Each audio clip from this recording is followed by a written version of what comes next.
La primera vez que España probó un futuro de marca moderna durante la época de Franco, no fue en un escaparate brillante, fue en un callejón, imagínatelo. Madrid, finales de los años 40. Un hombre con el abrigo demasiado grande abre una bolsa de tela como si estuviera mostrando un tesoro. Dentro no hay oro, hay jabón, jabón con olor a limón. El tipo lo huele como si fuera un perfume francés, sonríe, y entonces hace algo asquerosamente humano.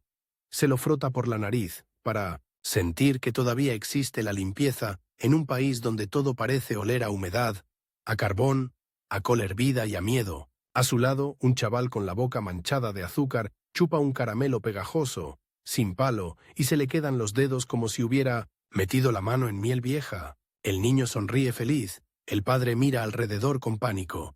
Si aparece un guardia, ese jabón milagroso puede convertirse en un problema. Satisfacción instantánea. Sí, esto va exactamente de lo que promete el título. De cómo, en una España gris, vigilada y hambrienta, hubo gente capaz de inventar marcas que terminaron coloreando el país. Interés inmediato, porque lo raro no es que lo intentaran, lo raro es que lo lograran. ¿Cómo se construye un nombre cuando lo único que abunda es la escasez?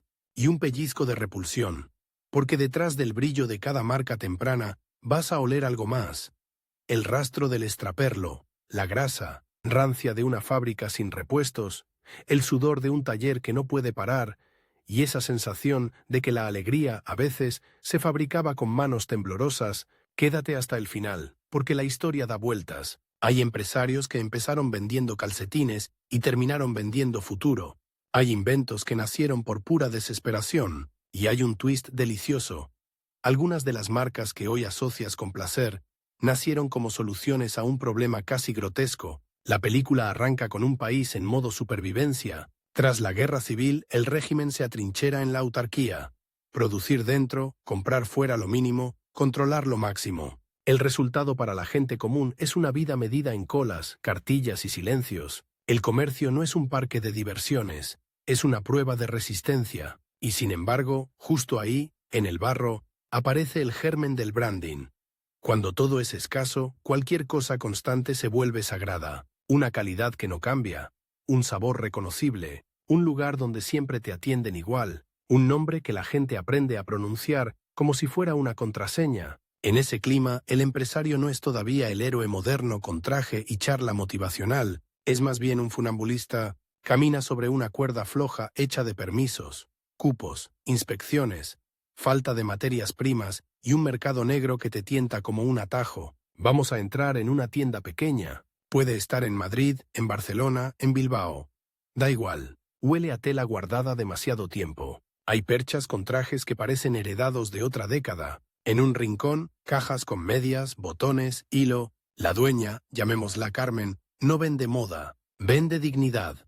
Porque en un país donde la ropa se remienda hasta el agotamiento, un botón nuevo es casi una victoria. Carmen entiende algo que suena simple, pero en esa época es revolucionario.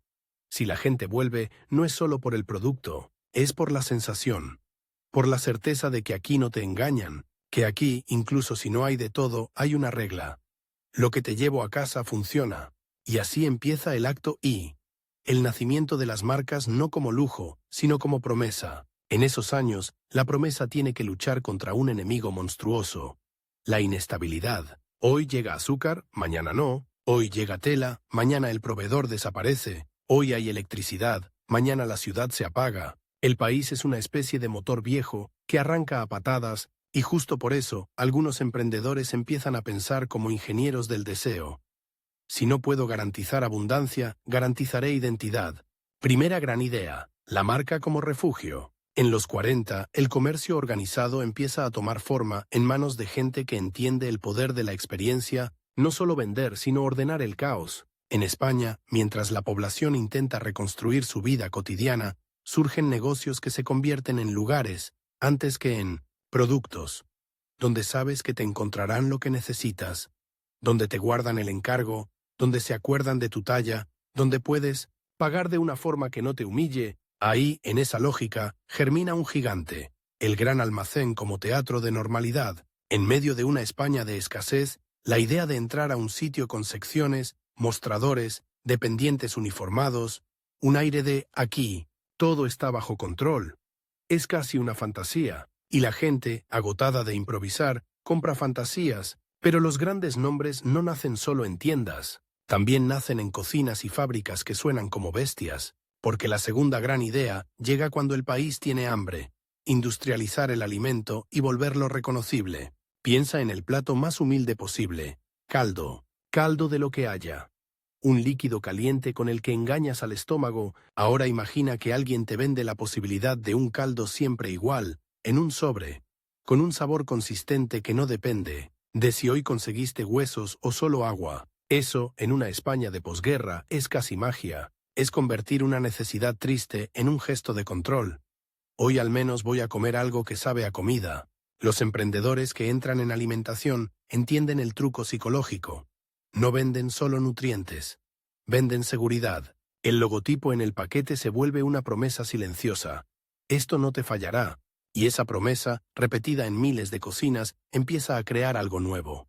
Fidelidad. El acto vino se acelera cuando el país, lentamente, empieza a moverse de la pura supervivencia hacia una vida un poco menos rota. A principios de los 50, el motor viejo empieza a recibir piezas. Acuerdos, aperturas parciales, más industria, y entonces aparece el tercer gran escenario donde nacerán marcas. La movilidad. España quiere coches. No por capricho, sino por dignidad moderna. Pero el coche es un animal carísimo, complejo, dependiente de una cadena de suministro que el país no tiene. Así que lo español en esa época es hacer milagros con tornillos. Aquí entra un símbolo.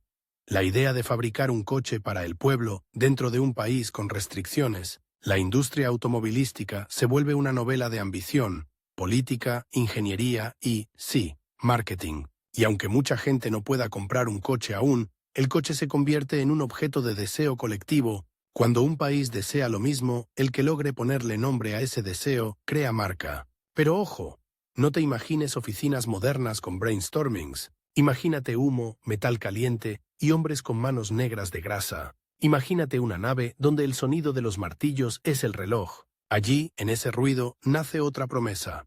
Hecho aquí, hecho para durar, hecho para sacar a tu familia del barro. A estas alturas, podrías pensar que el branding es una especie de lujo. Error.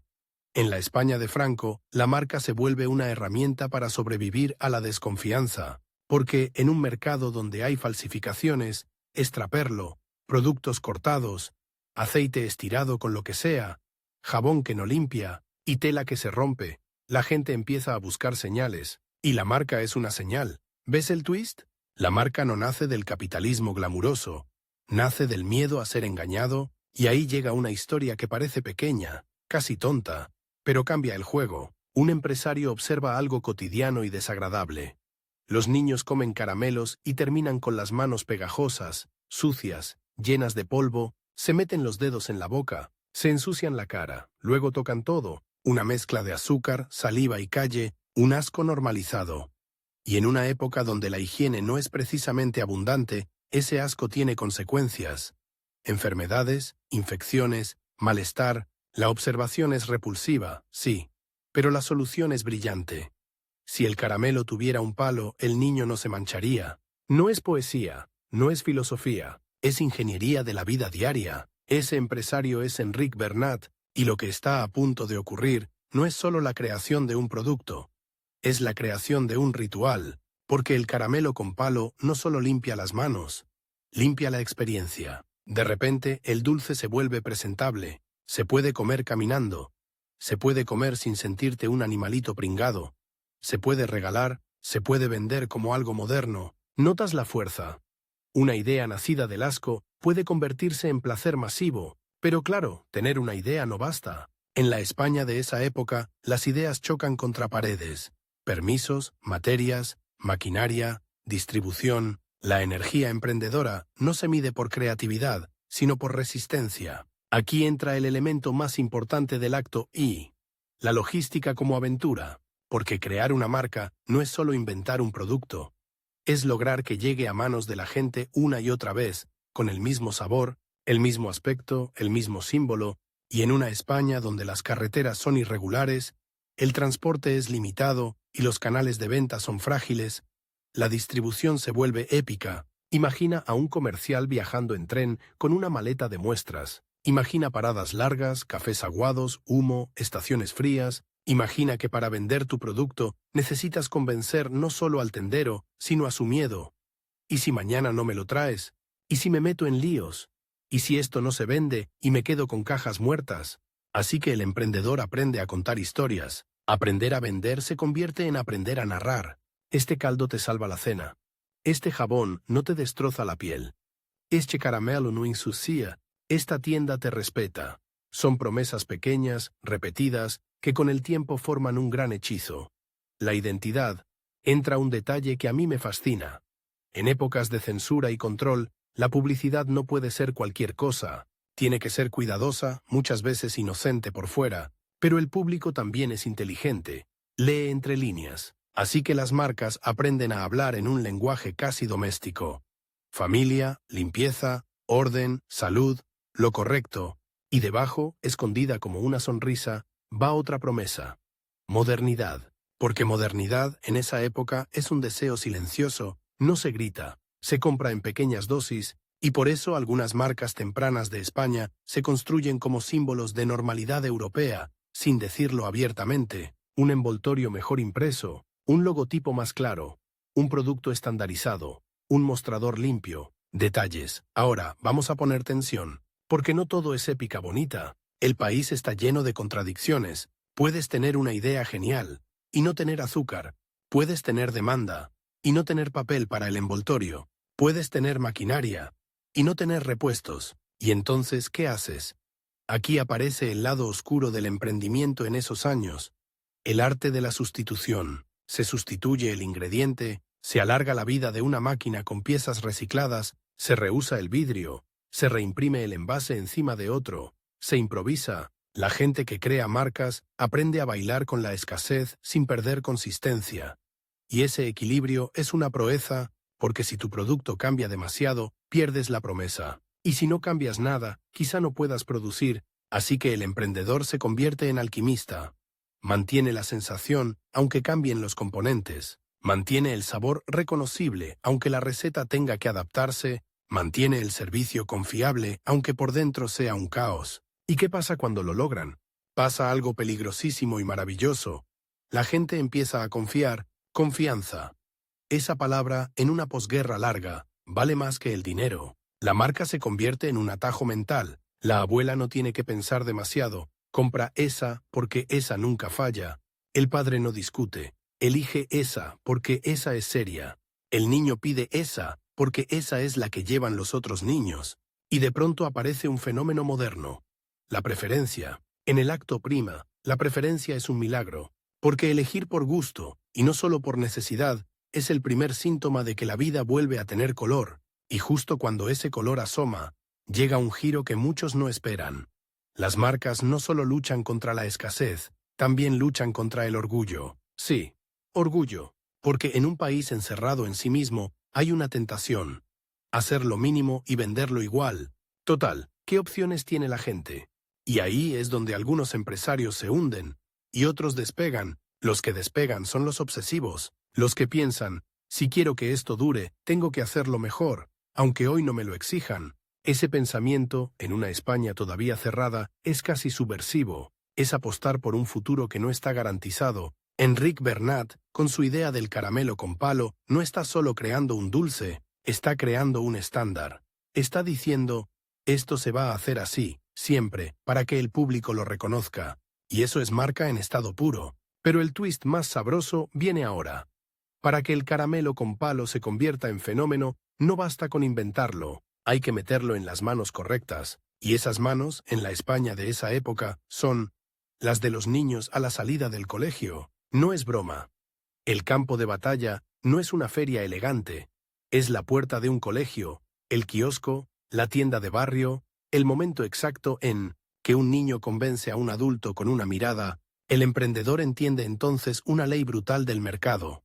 Si conquistas a un niño, conquistas una familia. Porque el niño no compra con lógica, compra con deseo, y el deseo, cuando se repite, se vuelve costumbre, y la costumbre se vuelve marca, así que imagina el plan, colocar el producto en puntos de venta estratégicos, hacerlo visible, hacerlo pedible, un palo, un envoltorio, un nombre fácil, y la escena se repite: niño, moneda, caramelo, sonrisa. Cada sonrisa es un ladrillo en el edificio de la marca. Mientras tanto, otras industrias hacen lo mismo en su territorio. La alimentación se instala en la cocina, la ropa en el armario, el gran almacén en el paseo del sábado, la industria en el sueño de algún día tener coche, y así terminamos el primer acto.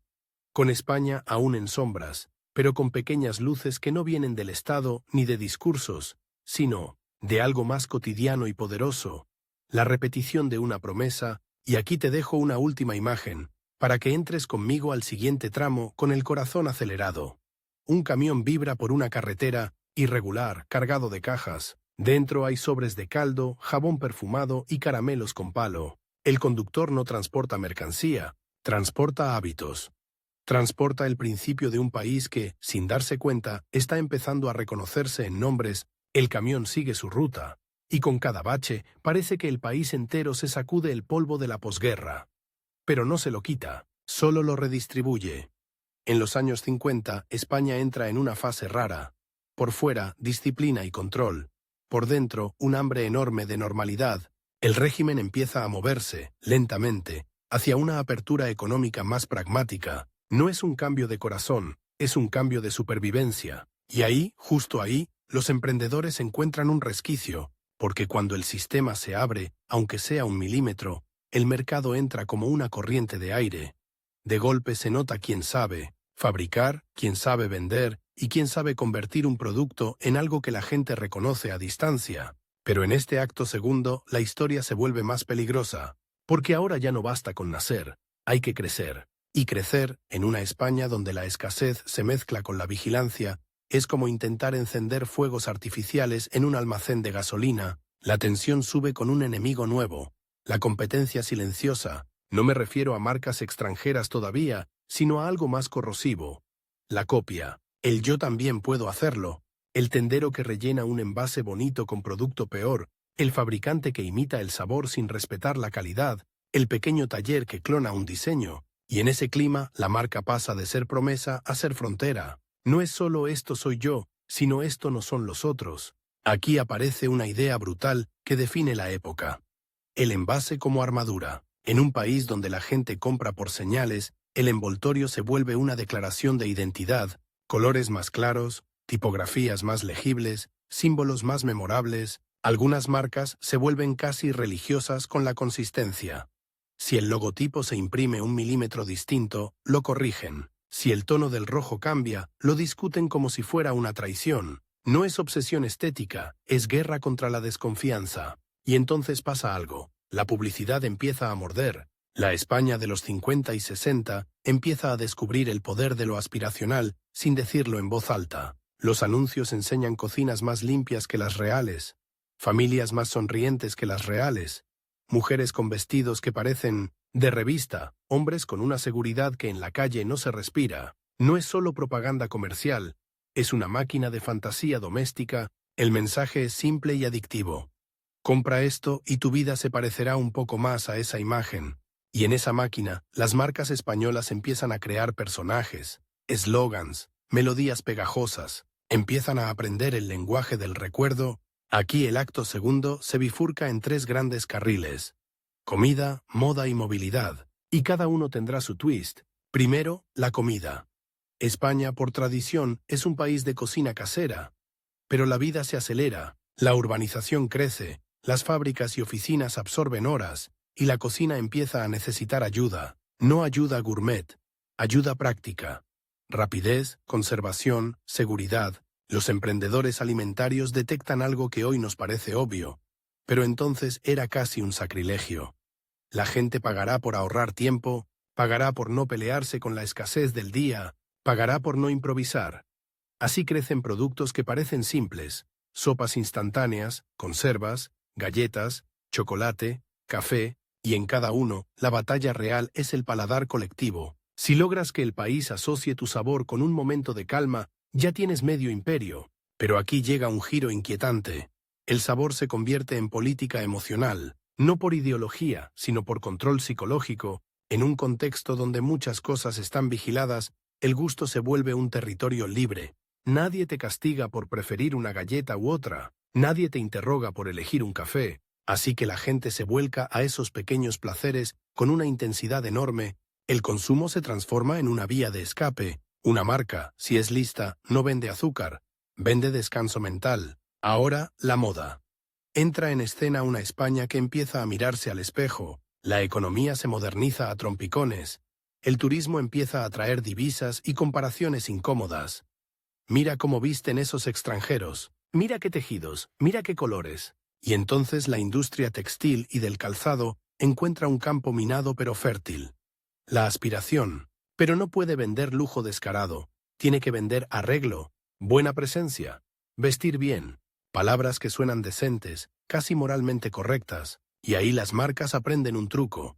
Vestir la modernidad con lenguaje de respetabilidad. Surgen empresas que sistematizan la fabricación, que estandarizan tallas, que amplían distribución. España empieza a producir ropa y calzado no solo para sobrevivir, sino para presentarse. La marca deja de ser no me engañes y empieza a ser mírame.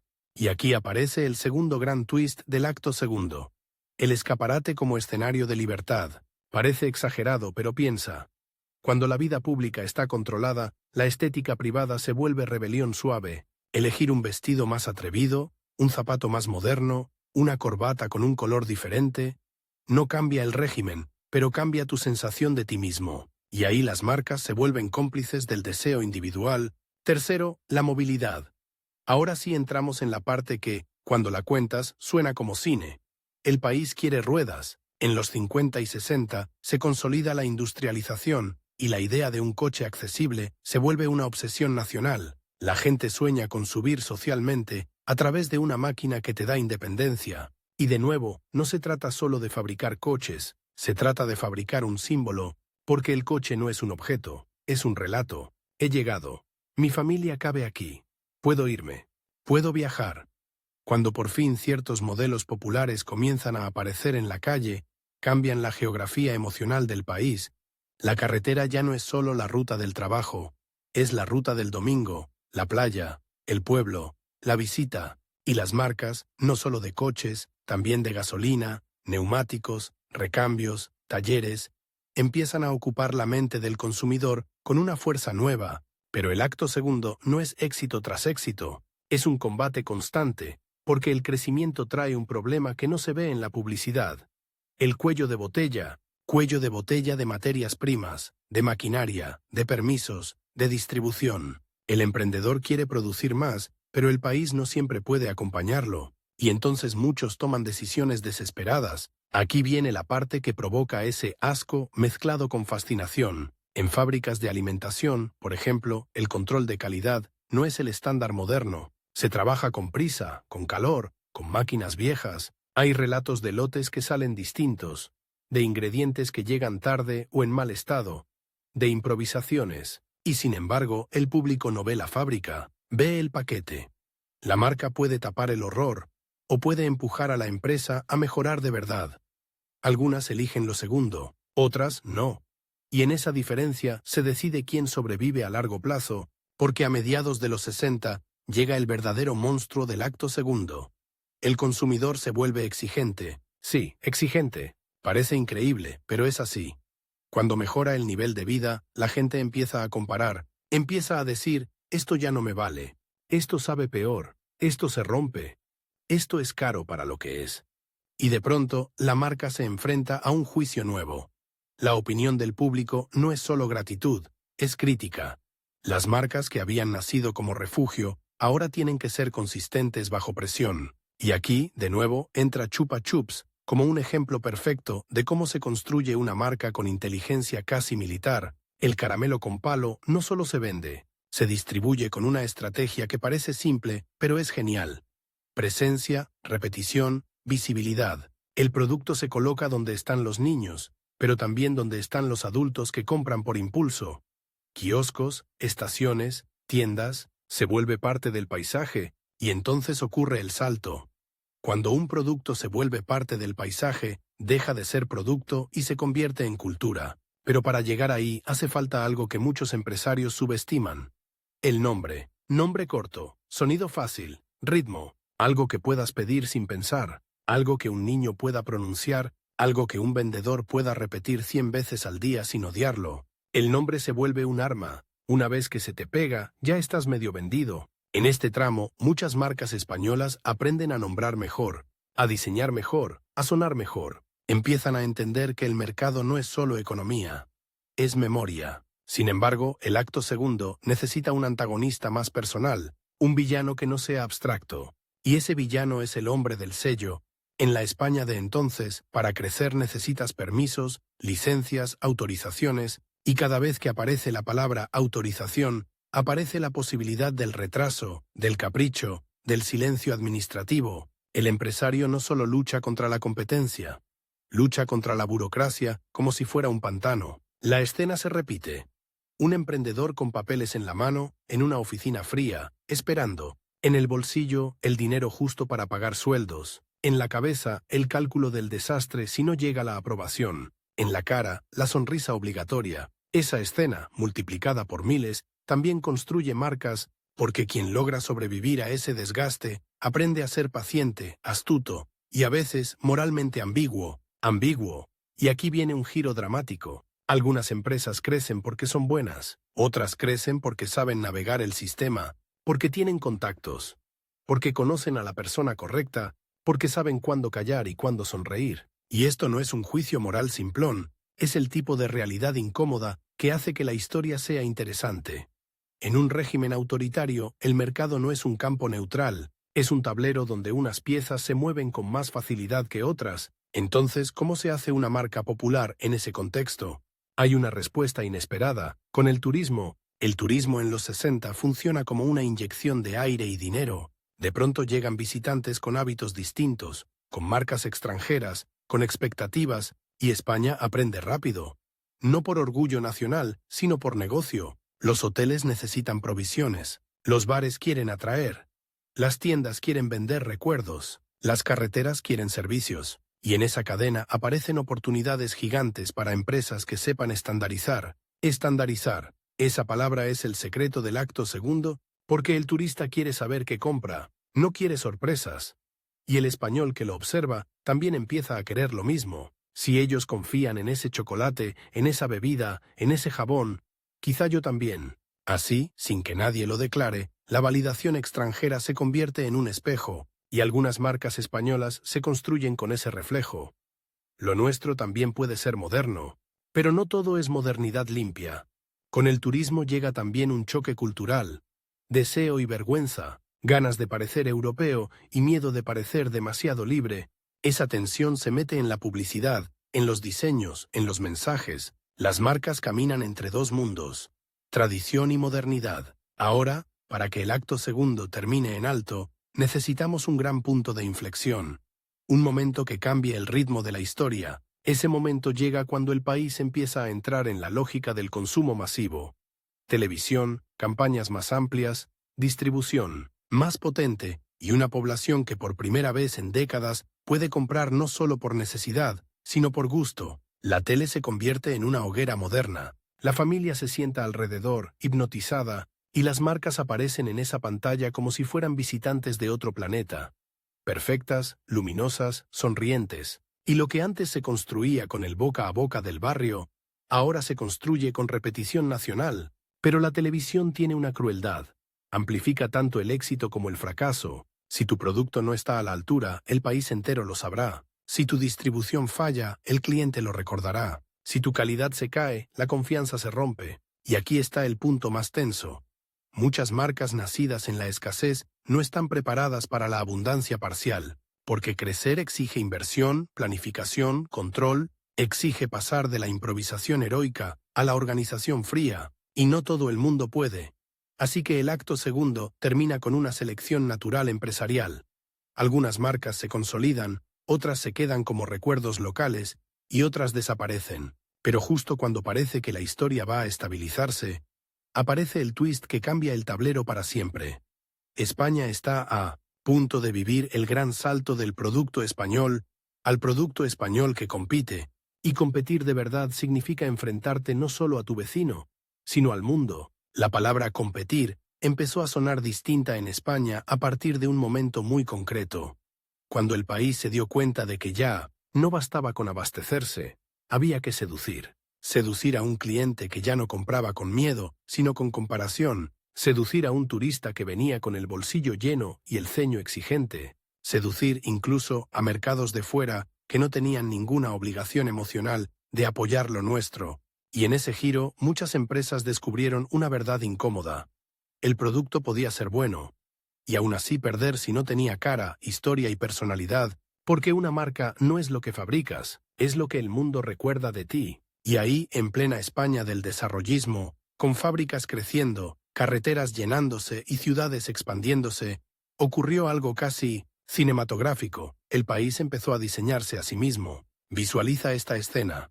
Una cocina de los años 60, suelo de baldosas frías, mesa de formica, un reloj que hace tic-tac, como si estuviera marcando una carrera. La madre abre una lata con un abrelatas que se atasca, maldice por lo bajo. El niño mira el paquete de galletas como si fuera un trofeo. El padre llega con el mono de trabajo, se limpia las manos en un trapo y en el gesto más moderno de todos, enciende un electrodoméstico. Ese zumbido es la modernidad entrando por la puerta de servicio. Los electrodomésticos se convierten en un campo brutal para los emprendedores, porque de repente ya no vendes algo rico o algo bonito, vendes una promesa mecánica. Esto funcionará. Y si no funciona, el fracaso no es una decepción abstracta. Es un desastre doméstico. Una nevera que no enfría en agosto, una lavadora que se para con la ropa dentro, una cocina que falla el domingo, cuando toda la familia está mirando. La marca, entonces, se convierte en juramento. Y aquí aparece un twist que mucha gente olvida cuando imagina empresarios. Una parte de las grandes marcas industriales españolas no creció desde el despacho del genio solitario, sino desde algo muchísimo más raro y poderoso. La empresa como comunidad. En el norte, la industria cooperativa empezó a demostrar que el emprendimiento podía ser colectivo, no era el típico «un hombre lo decide todo», sino un ecosistema donde la gente trabajaba, invertía, aprendía y se jugaba el futuro juntos. Y esa estructura, que por fuera parecía austera, por dentro era dinamita.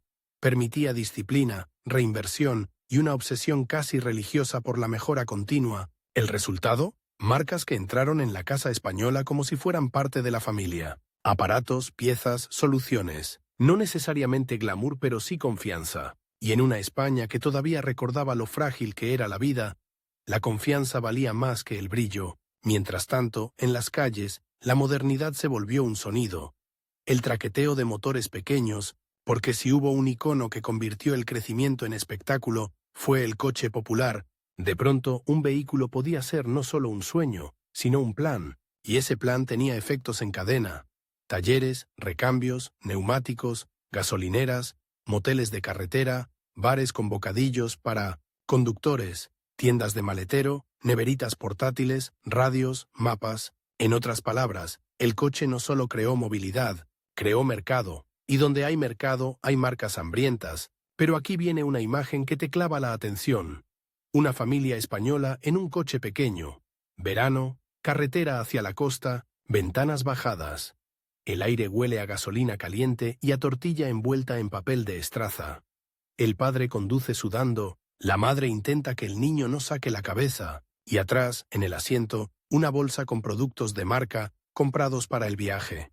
Galletas, refresco, caramelos, quizás una crema, solar si la economía lo permite. Ese bolso es un museo portátil del nuevo consumo español. Y ahora, la pregunta incómoda. ¿Cómo se consigue que tu producto esté en ese bolso? No basta con existir. Hay que ganar una batalla invisible. La de la distribución moderna. Aquí es donde los emprendedores más listos se separan del resto. Entienden que España ya no es solo barrio, es red. Carreteras, mayoristas, rutas, almacenes. Puntos de venta que necesitan reposición constante. Y aparece la logística como músculo. Quien distribuye mejor, domina mejor. Pero el crecimiento trae un veneno. Los errores se multiplican. Si fallas en un barrio, pierdes unas semanas. Si fallas a nivel nacional, tu nombre se convierte en chiste. Y una marca en España, en esa época, podía morir por una cosa tan simple como un lote defectuoso que corriera de boca en boca. Así que muchas empresas hacen algo que, en apariencia, suena aburrido. pero en realidad es una revolución. Crean control, estandarizan, documentan, miden, pesan, cronometran, y poco a poco el milagro improvisado de los 40 se transforma en industria profesional. Hasta aquí, todo parece ascenso, pero el acto tercero no puede ser una escalera sin escalones rotos. Los escalones rotos tienen nombre: 1973. La crisis del petróleo cae como un golpe seco. De repente la gasolina no es solo un combustible, es una amenaza. El coste sube, la incertidumbre se instala, y la economía que había aprendido a correr siente un tirón en el tobillo. Las fábricas aprietan, los precios se tensan. El consumidor, que se había acostumbrado a comparar y elegir, vuelve a mirar la cartera con sospecha. Y aquí ocurre algo fascinante. Las marcas que sobreviven no son necesariamente las más grandes, sino las más elásticas, las que saben adaptarse sin perder su identidad. Un ejemplo de elasticidad es el producto pequeño, barato, repetible, los artículos que, incluso en tiempos duros, la gente se permite porque son una alegría mínima. Dulces, galletas, café, conservas, cosmética asequible. El consumidor puede renunciar a un lujo, pero le cuesta renunciar a su pequeño ritual. Y los emprendedores lo saben. Aprietan precios, cambian formatos, inventan tamaños familiares, crean versiones más económicas y, sin decirlo así, aprenden el arte de mantener el placer en tiempos de tensión. Pero el verdadero giro dramático del acto tercero está en la imagen pública, porque en los 60 y 70 la publicidad ya no es solo te lo vendo, empieza a ser te digo quién eres. La marca se convierte en identidad social, en símbolo de estatus, de modernidad, de pertenencia. ¿Quieres un detalle visual? Piensa en un anuncio de la época. Colores vivos, música optimista, gente sonriente. Pero mira con atención y verás algo casi perverso. Esa sonrisa es una máscara contra el miedo económico y el control político. La marca vende felicidad como si fuera un detergente, y el público la compra, porque a veces la felicidad, aunque sea de cartón, alivia. Ahora vamos al twist más delicioso de todo este tramo. El momento en que una marca española decide que, para parecer moderna, necesita un golpe de arte, y ese golpe ocurre con un caramelo. Chupa Chups ya tenía el palo, ya tenía la distribución, ya tenía el hábito, pero le faltaba algo que convirtiera el producto en icono, algo que lo hiciera reconocible, incluso cuando no puedes leer el nombre, y entonces aparece una decisión inesperada, casi atrevida.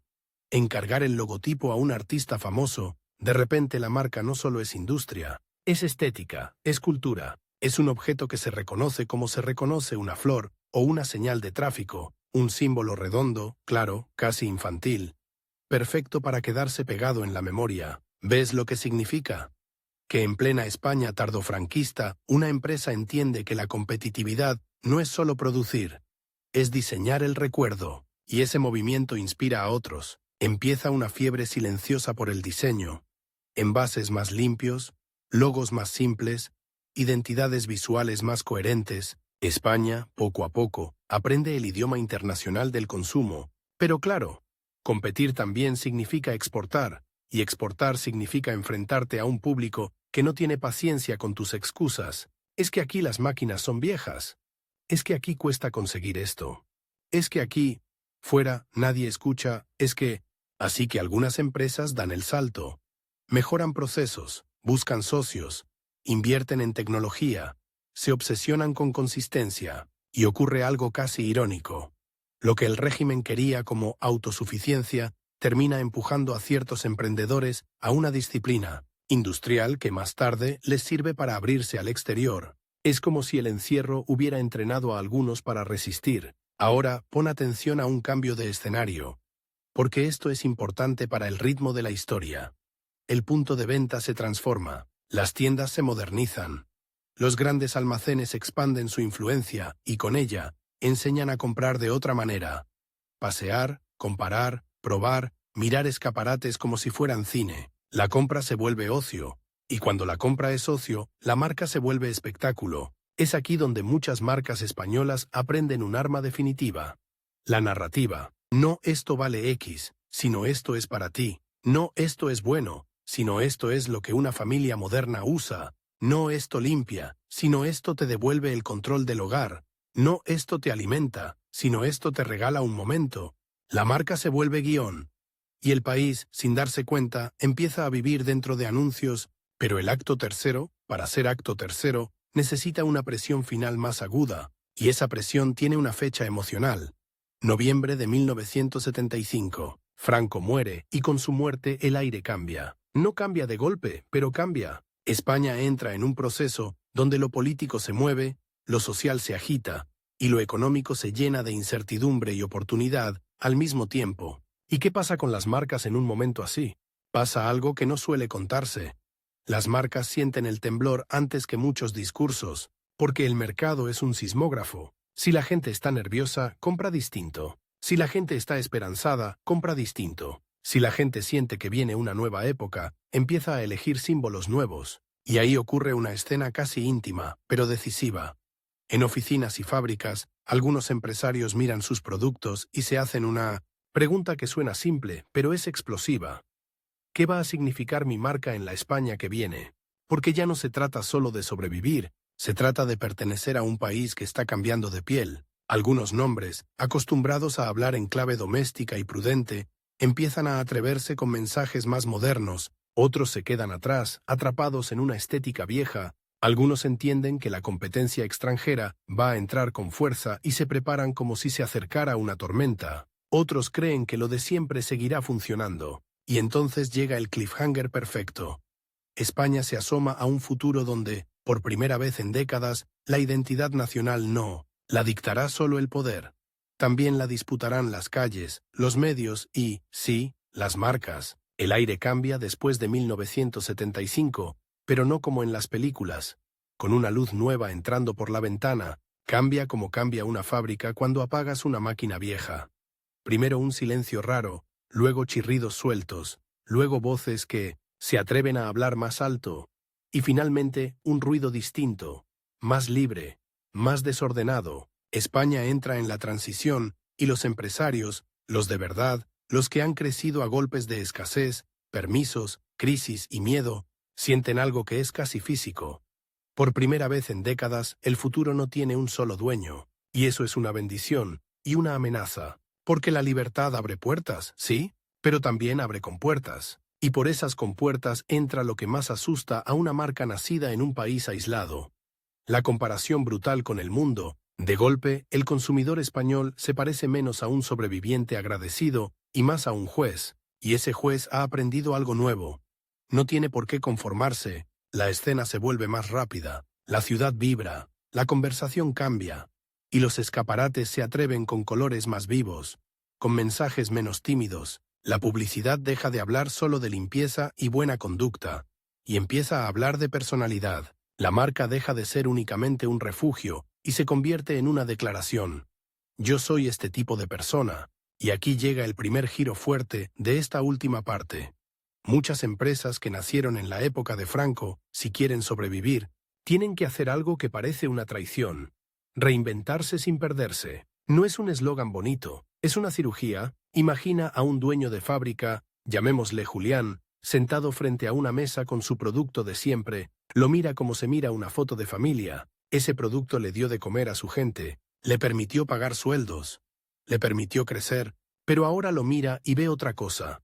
Una estética envejecida, un envase que grita ayer, un mensaje que ya no toca el corazón de un país que está despertando. Julián entiende, con un nudo en el estómago, que el público no perdona la nostalgia cuando tiene hambre de futuro, así que hace lo que duele, cambia el diseño, simplifica el logotipo, ajusta el color, reescribe el mensaje, y lo hace con miedo, porque en España la fidelidad no es solo cariño, también es costumbre. Si cambias demasiado, el cliente se asusta. ¿Y si ya no es lo mismo? Si no cambias nada, el cliente se va. Eso es de antes. La marca, en ese punto, es una cuerda floja. Pero ahora el viento sopla más fuerte. La transición, además, llega con turbulencias económicas, inflación, incertidumbre, tensiones sociales. El país está aprendiendo a hablar, y cuando un país aprende a hablar, a veces grita huelgas, negociaciones, cambios de reglas. Para un emprendedor, eso significa algo muy simple y muy cruel. Costes que se mueven, ventas que suben y bajan, y la sensación de que el suelo no está fijo, y sin embargo, y aquí está el segundo twist, justo en la incertidumbre, nacen nuevas formas de emprendimiento que habrían sido casi imposibles en la autarquía dura. Redes más ágiles, nuevas maneras de financiarse, un mercado más abierto a la creatividad y, sobre todo, una cultura juvenil que quiere cosas nuevas ya.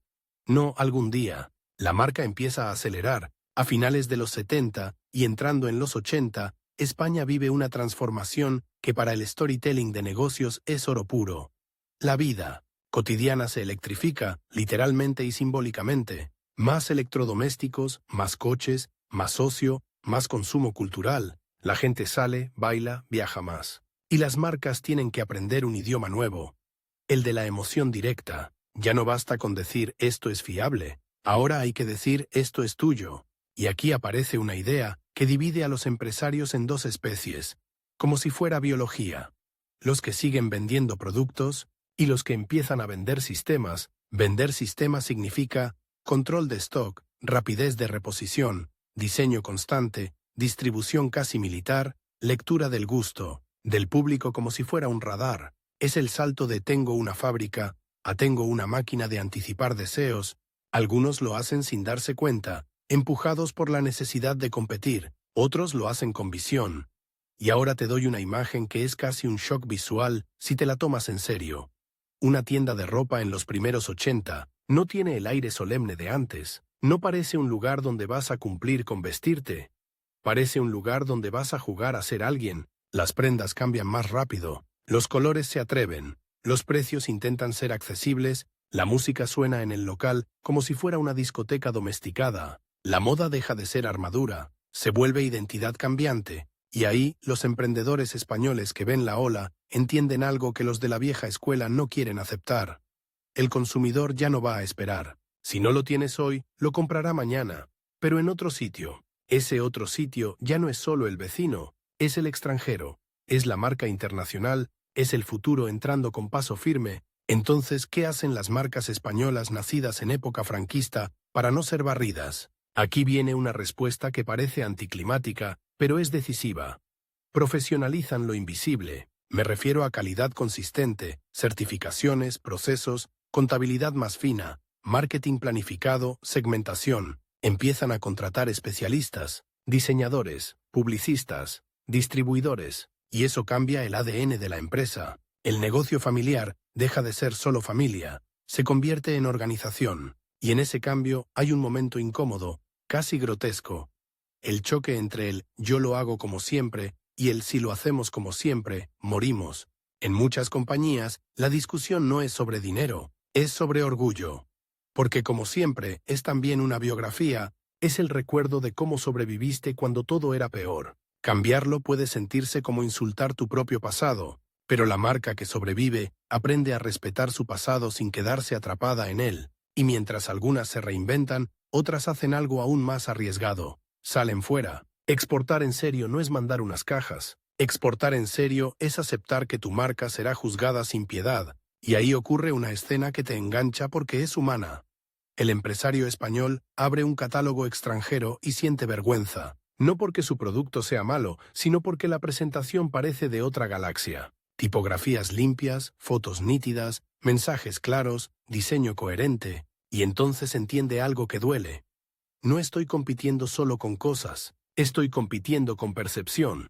Percepción, esa palabra decide imperios. Por eso, en los 80, España vive un boom de diseño y comunicación. Las marcas que quieren durar aprenden a parecer modernas por fuera y a ser modernas por dentro, y algunas lo logran de forma brillante. Convierten su origen en relato. El origen de pronto no es una vergüenza, es un activo. Empezamos en un taller, empezamos con poco, nos hicimos fuertes en tiempos difíciles. Ese tipo de historia, cuando se cuenta bien, no es propaganda, es magnetismo. Porque el público ama una cosa por encima de casi todo. La transformación. Y aquí viene el tercer twist, el que cierra el círculo de la repulsión del inicio.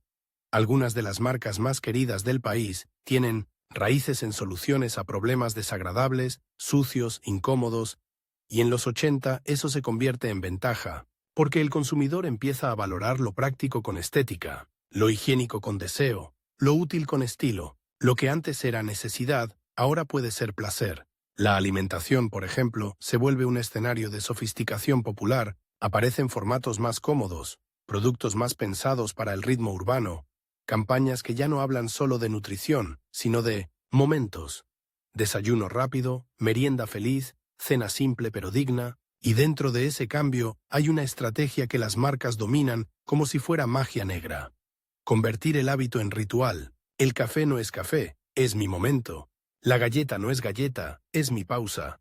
El chocolate no es chocolate, es mi premio. El empresario que entiende esto no vende calorías, vende microhistorias. Ahora, no todo es ascenso. Hay marcas que se rompen, y aquí te regalo una imagen dura. El almacén de una empresa que no se adaptó, palés con cajas antiguas, envases que parecen de otra época, polvo, el teléfono suena menos. Los comerciales vuelven con excusas. Dicen que ya no se lleva. Dicen que es caro. Dicen que hay uno nuevo que lo hace mejor. El uno nuevo puede ser una multinacional. O puede ser un emprendedor español más joven, más rápido, más irreverente. Y ese choque generacional es uno de los motores dramáticos más potentes de este tramo. Los nuevos emprendedores no tienen el trauma directo de la posguerra. Tienen otro trauma. El de llegar tarde. Quieren recuperar décadas en pocos años. Y esa prisa produce marcas que nacen con una velocidad que a los viejos les parece indecente, pero efectiva. Mientras tanto, el país se prepara para algo enorme. Integrarse de forma más profunda en Europa, y aunque ese proceso sea político, para las marcas significa una cosa concreta: reglas nuevas y competencia real. Para muchas empresas, eso se siente como que te quitan el colchón. Ya no puedes vivir de ser el único. Ahora tienes que ser el mejor, o al menos el más listo. Y aquí, en esta recta final, aparece el último gran giro narrativo. El éxito de muchas marcas españolas posteriores no se entiende sin el entrenamiento previo de la época franquista. Sí, suena paradójico, pero piénsalo. Décadas de escasez enseñaron a estirar recursos, décadas de burocracia enseñaron a planificar, a tener paciencia estratégica, décadas de mercado desconfiado enseñaron a cuidar la promesa. Y todo eso, una vez que el país se abre, se convierte en una musculatura competitiva. La marca española que triunfa no es la que nació en un paraíso, es la que nació en un gimnasio de dificultad. Por eso, cuando llegan los grandes momentos de proyección internacional, eventos, turismo masivo, ciudades que se ponen guapas para el mundo, las marcas que estaban preparadas aprovechan la ola. Algunas se vuelven símbolos de lo español moderno. Diseño, sabor, estilo, practicidad. Otras se convierten en campeonas invisibles. Piezas, componentes, electrodomésticos, herramientas, no salen en las postales, pero sostienen la economía. Y en medio de esa expansión, el mercado interno también cambia de cara. Superficies comerciales más grandes, compra más planificada, más variedad. La marca tiene que pelear por atención como nunca. Ya no basta con estar, hay que destacar. Aquí entra el recurso definitivo de las marcas más inteligentes. La coherencia. Coherencia en calidad, en diseño, en tono, en promesa. Coherencia es que tu producto se reconozca incluso sin nombre, por su forma, su estilo, su manera de hablar. Y ese es el punto en el que España, por fin, se convierte en un país de marcas de verdad, en el sentido moderno.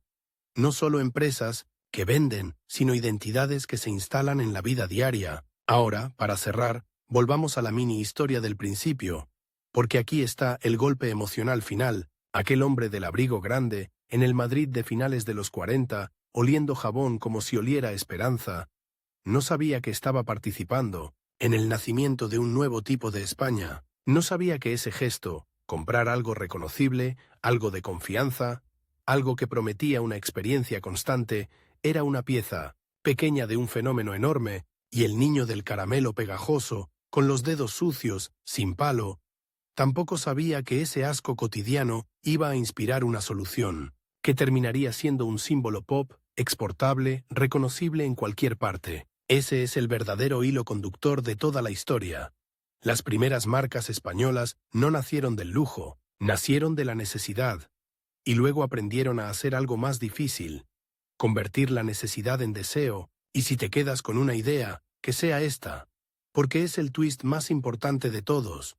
Durante la época de Franco, muchos emprendedores no podían vender libertad política, no podían vender futuro garantizado, No podían vender grandes promesas públicas, así que vendieron lo que sí podían vender: pequeñas certezas privadas, un sabor que no cambiaba, un envase que te decía «esto es auténtico», una tienda donde te respetaban, un producto que te simplificaba la vida, un objeto que te daba movilidad, un caramelo que, por fin, no te dejaba las manos pringosas como si fueras una criatura salvaje, y esas pequeñas certezas, repetidas millones de veces, construyeron algo enorme.